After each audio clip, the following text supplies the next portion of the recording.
Okay, so we've got 6 stretches. Only equipment you need is a strap or a dressing gown cord, belt, something like that, and either a kind of yoga bolster like that, or you could use rolled up blankets, something quite firm though. This one is a buckwheat one. Okay. First stretch is standing quad stretch. You can use something to balance if you need. It's pretty simple, straightforward.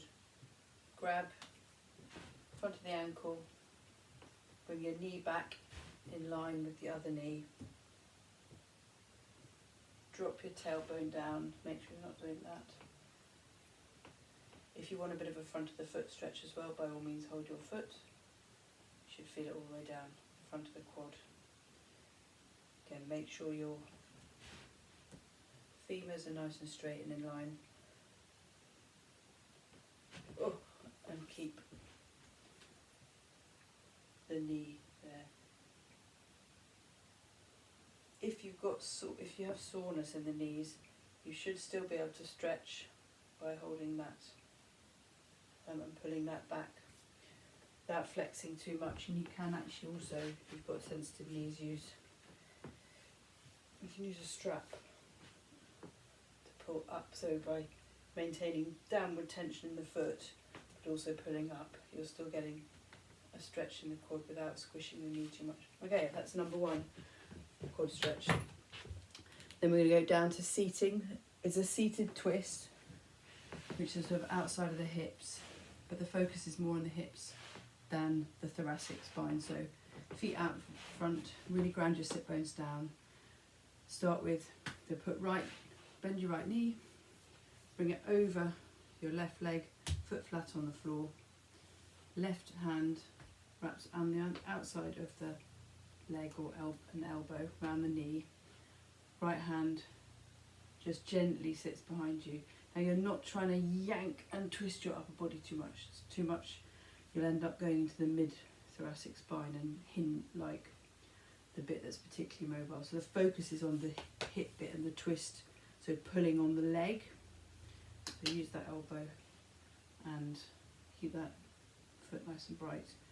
Remember, weight down through the sit bones, spine nice and tall, and then twist, but really by pulling to get that stretch in the bottom.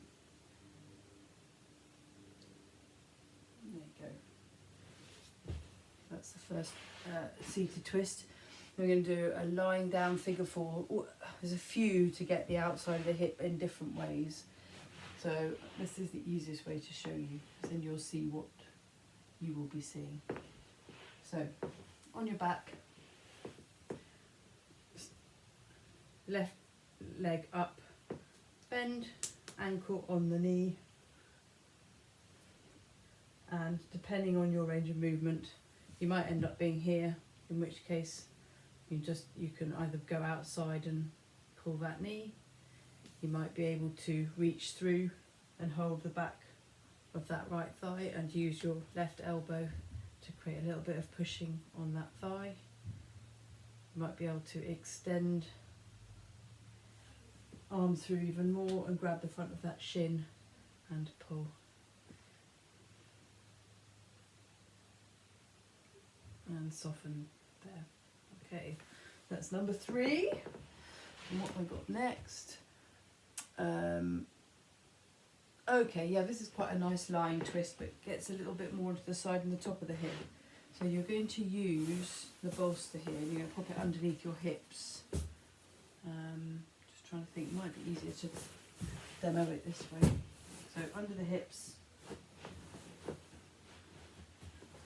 sacrum, bottom, lie back down.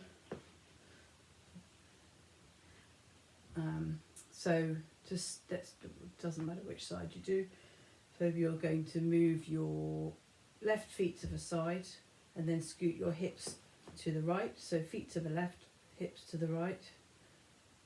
Or the right way around. Yes, that's the right way around. and then twist the side there. So knees to the left, left hand on the top knee, and pull down a little bit, and then the bit which will help you feel the stretch along the top is then extend your right arm up and reach behind you.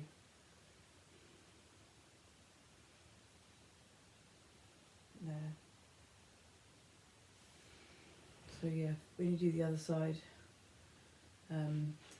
feet to the right hand side, hips to the left, and then twist. And again, right foot there.